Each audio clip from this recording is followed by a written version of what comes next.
వచ్చే ఏడాది మొదట్లో జరగబోతున్న తమిళనాడు అసెంబ్లీ ఎన్నికలు ఈసారి చాలా రసవత్తరంగా జరగబోతున్నాయేమో అనిపిస్తుంది. ఎందుకంటే ప్రస్తుతం అధికారంలో ఉన్న డీఎంకే ప్రజా వ్యతిరేకతను మూటకట్టుకోవడం పాట పక్కన పెడితే, ఇప్పుడు పూర్తి స్థాయిలో బీజేపీ తన సత్తాను ఖచ్చితంగా వచ్చే అసెంబ్లీ ఎన్నికల్లో చూపించాలి అని తహతహలాడుతున్నట్లయితే కనిపిస్తోంది.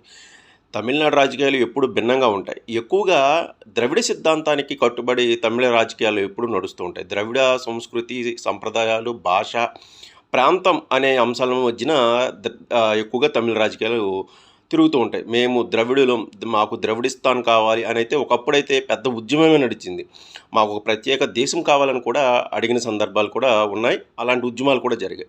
సో, ద్రవిడులు, ఆర్యులు. ఆర్యులంటే ఉత్తర భారతదేశంలో ఉన్న వాళ్ళనంతా ఎక్కువగా ఆర్యులుగా వాళ్ళకి, మాకు సంస్కృతి, సంప్రదాయాలు, ఇతర భాషలు, ఇతర అంశాల పట్ల పూర్తి వ్యతిరేకత, పూర్తి భిన్నమత ఉంది అనేది తమిళ్లు ఎక్కువగా భావిస్తారు. దానినే రాజకీయ పార్టీలు క్యాప్చర్ చేస్తూ ఉంటాయి. సో, ఇప్పుడు బీజేపీ ఖచ్చితంగా తన సత్తాను, తన పందాను ఈ పూర్తి స్థాయిలో ద్రవిడులు, ఆర్యులు దగ్గర నుంచి ద్రవిడులు, అలాగే హిందుత్వం.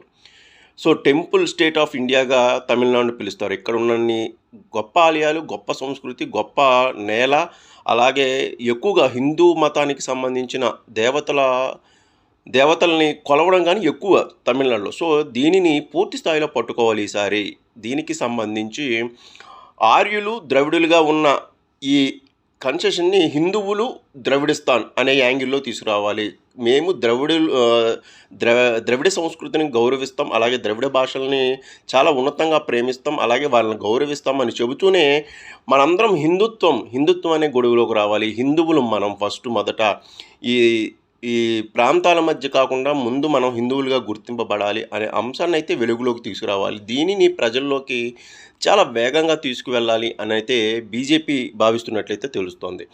గతంలో 2021లో 4 స్థానాలకే పరిమితమైన బీజేపీ ఈసారి ఖచ్చితంగా తమిళనాడులో ఒక ఉన్నతమైన దశలో, లేకపోతే అన్నాడీఎంకేని పూర్తి స్థాయిలో బలోపేతం చేస్తూనే తాను బలం అయ్యేలాగా ప్రయత్నిస్తూ ప్రభుత్వంలో కీలక పాత్ర పోషించాలి ఈసారి అనైతే బీజేపీ భావిస్తోంది. దీనికి సంబంధించి పూర్తి ప్రణాళిక కూడా సిద్ధమైనట్లయితే కనిపిస్తోంది.